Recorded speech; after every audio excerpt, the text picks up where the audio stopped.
नमस्कार दोस्तों, स्वागत है आपका आज 10 अप्रैल 2025 की टॉप 15 ताजा खबरों में, जहां आपको मिलेंगी राजस्थान सहित पूरे देश की सबसे बड़ी और काम की खबरें एक ही जगह पर, बिल्कुल अपडेटेड और सीधी बात।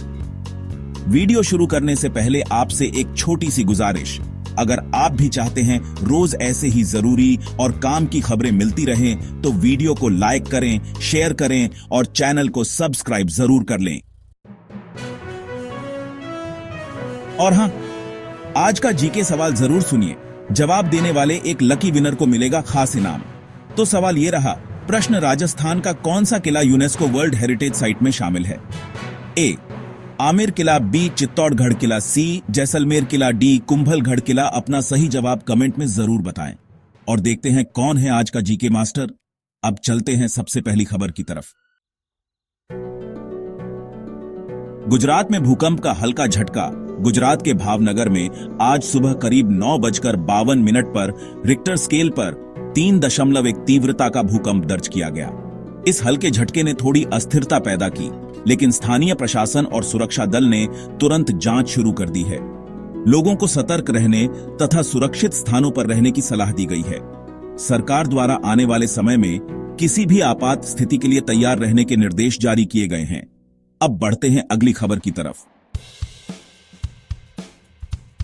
दुबई के क्राउन प्रिंस का भारत दौरा। दुबई के क्राउन प्रिंस 8-9 अप्रैल के दौरान भारत की यात्रा पर है। इस ऐतिहासिक दौरे में उनके प्रधानमंत्री नरेंद्र मोदी से मुलाकात की योजना है, जिससे दोनों देशों के बीच संबंधों और व्यापारिक सहयोग में नए अवसर उत्पन्न होने की उम्मीद जताई जा रही है। भारत की राजनीतिक और आर्थिक परिप्रेक्ष्य में यह दौरा अहम भूमिका निभा सकता है। अब बढ़ते हैं अगली खबर की तरफ। राजस्थान में सरकारी कर्मचारियों का महंगाई भत्ता बढ़ा। राजस्थान सरकार ने राज्य के सरकारी कर्मचारियों और पेंशन भोगियों के लिए महंगाई भत्ता 2% बढ़ाकर 3 महीने के एरियर के साथ देने का निर्णय लिया है। यह कदम देश के मौजूदा आर्थिक दबाव को ध्यान में रखते हुए कर्मचारियों की जीवन यापन में सुधार लाने हेतु उठाया गया है। इससे प्रभावित व्यक्तियों को उनके नियमित वेतन में थोड़ा राहत मिलने की संभावना है। अब बढ़ते हैं अगली खबर की तरफ। राजस्थान बजट 2025 में नई घोषणाएं। राजस्थान की वित्त मंत्री दिया कुमारी ने बजट 2025 में कई नई योजनाओं की घोषणा की है। बजट में 9 ग्रीनफील्ड एक्सप्रेसवे, 2 लाख घरों को पेयजल कनेक्शन और हर महीने 150 यूनिट मुफ्त बिजली जैसी योजनाएं शामिल हैं। इन पहलों से राज्य के बुनियादी ढांचे और नागरिक कल्याण में सुधार होने की उम्मीद जताई जा रही है। अब बढ़ते हैं अगली खबर की तरफ। राजस्थान में मम्प्स वायरस का प्रकोप। दौसा जिले में मम्प्स वायरस के कई मामले सामने आए हैं, जिसके चलते स्वास्थ्य विभाग ने जनता को अतिरिक्त सावधानी बरतने का निर्देश दिया है। प्रभावित क्षेत्रों में स्थिति की निगरानी तेज की गई है और स्थानीय अस्पतालों में तैयारी जारी है। लोगों से अपील की गई है कि वे बीमारी के लक्षणों पर ध्यान दें और डॉक्टर से तुरंत संपर्क करें। अब बढ़ते हैं अगली खबर की तरफ। चैत्र नवरात्रि की शुरुआत। राजस्थान में चैत्र नवरात्रि का पर्व भव्य रूप से शुरू हो चुका है। श्रद्धालु घाट स्थापना करते हुए मां दुर्गा की पूजा अर्चना में जुट गए हैं। इस पावन अवसर पर सांस्कृतिक कार्यक्रमों और धार्मिक आयोजनों की भी भरमार देखने को मिल रही है, जिससे लोगों में एकता और उमंग का माहौल बना हुआ है। अब बढ़ते हैं अगली खबर की तरफ।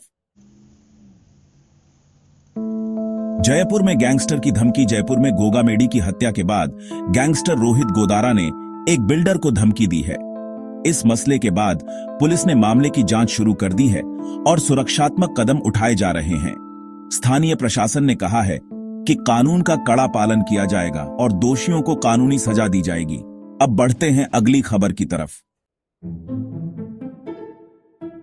कांग्रेस के पूर्व विधायक की संदिग्ध मौत। भीलवाड़ा में कांग्रेस के पूर्व विधायक विवेक धाकड़ की मौत को लेकर संदिग्ध मामले खुलने लगे हैं। शुरुआती रिपोर्ट में उनके नसों की कटाई के जरिए मौत की सूचना मिली थी, लेकिन अब नई जानकारी सामने आने से जांच और गहन हो गई है। मामले की अधिक गहराई से पड़ताल जारी है और कड़ी कार्रवाई की तैयारी भी की जा रही है। अब बढ़ते हैं अगली खबर की तरफ। राजस्थान में लोकसभा चुनाव की तैयारियां तेज राजस्थान में आगामी लोकसभा चुनाव की तैयारियों में तेजी देखने को मिल रही है। राजनीतिक दलों ने घोषणा की है कि 25 में से 2 सीटों पर त्रिकोणीय मुकाबला और बाकी 23 सीटों पर सीधी टक्कर होगी। चुनावी रणनीतियों के साथ साथ जनता से जुड़ाव को भी प्रमुखता दी जा रही है, जिससे चुनावी माहौल में नई ऊर्जा का संचार हो सके। अब बढ़ते हैं अगली खबर की तरफ। मुख्य सचिव का अधिकारियों को निर्देश। राजस्थान के मुख्य सचिव सुधांश पंत ने सभी संबंधित अधिकारियों को तुरंत कार्य में तेजी लाने और जनता की समस्याओं का शीघ्र समाधान करने का आदेश दिया है। यह कदम प्रशासनिक दक्षता बढ़ाने और नागरिकों के हित में जल्द से जल्द फैसले लेने के उद्देश्य से उठाया गया है। प्रशासन द्वारा इस निर्देश का पालन सुनिश्चित करने के लिए विशेष निगरानी भी रखी गई है। अब बढ़ते हैं अगली खबर की तरफ। चतुर्थ श्रेणी कर्मचारियों की भर्ती हाईकोर्ट करेगा। राजस्थान हाईकोर्ट ने चतुर्थ श्रेणी कर्मचारियों की भर्ती प्रक्रिया को स्वयं संभालने का निर्णय लिया है। इस फैसले से 41 डीजे के पदोन्नति मामलों पर मोहर लगने की पुष्टि हुई है। इस कदम का उद्देश्य पारदर्शिता और जल्दी प्रक्रिया सुनिश्चित करना है, जिससे कर्मचारियों के भविष्य में सुधार और न्याय संगत प्रगति सुनिश्चित हो सके। अब बढ़ते हैं अगली खबर की तरफ। राजस्थान में बारिश से कुछ क्षेत्रों में राहत। राजस्थान के कुछ हिस्सों में तेज गर्मी के बीच अचानक हुई बारिश ने लोगों को थोड़ी राहत प्रदान की है, जबकि कुछ क्षेत्रों में बारिश के कारण सुखद माहौल देखने को मिला। वहीं 20 शहरों में लू का येलो अलर्ट जारी रखा गया है। प्रशासन ने आगे भी मौसम की स्थिति पर नजर रखने के निर्देश दिए हैं, ताकि आवश्यक तैयारी समय रहते की जा सके। अब बढ़ते हैं अगली खबर की तरफ।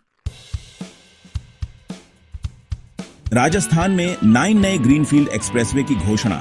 राजस्थान सरकार ने बजट 2025 में 9 नए ग्रीनफील्ड एक्सप्रेसवे और 15 शहरों में रिंग रोड बनाने की घोषणा की है।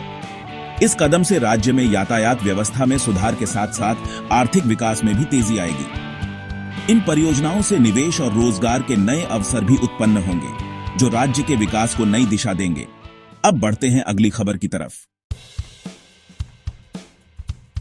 17 जिलों में पेयजल परियोजनाएं शुरू। राजस्थान बजट में 17 जिलों में पेयजल की किल्लत दूर करने हेतु 9,400 करोड़ रुपए की विकास योजनाएं शुरू की गई हैं। इस पहल से लगभग 4 लाख किसानों और ग्रामीण क्षेत्रों के निवासियों को स्थायी पेयजल की सुविधा उपलब्ध कराई जाएगी। सरकार के अनुसार इन परियोजनाओं से क्षेत्रीय विकास में उल्लेखनीय सुधार और सामाजिक कल्याण को बल मिलेगा। अब बढ़ते हैं अगली खबर की तरफ। राजस्थान में पुलिस पर पथराव। सीकर में पुलिस टीम ने एक बदमाश को पकड़ने के प्रयास में पथराव का सामना किया, जिसके परिणाम स्वरूप 2 SHO समेत 11 पुलिसकर्मी घायल हो गए हैं। इस घटना से सुरक्षा बलों की तत्परता और नागरिक सुरक्षा पर प्रश्न चिन्ह लग गया है। पुलिस ने मामले की गंभीरता को देखते हुए जांच को तेज कर दिया है और जल्द से जल्द दोषियों के खिलाफ कड़ी कार्रवाई करने का आश्वासन दिया है। अब यहीं पर रुकते हैं, आगे बढ़ते हैं हमारे अंत के तरफ। कैसी लगी आपको ये सारी खबरें? मुझे कमेंट्स में जरूर बताइए। अगर वीडियो अच्छा लगा हो तो इसे लाइक कीजिए, और अगर आपने चैनल को सब्सक्राइब नहीं किया है तो अभी सब्सक्राइब कीजिए। साथ ही घंटी के निशान को दबाना मत भूलिएगा, ताकि आपको हमारी हर नई वीडियो का नोटिफिकेशन सबसे पहले मिले। मैं फिर मिलूंगा ऐसी ही अच्छी और खास खबरों के साथ। तब तक के लिए जय श्री राम, जय हिंद, वंदे मातरम।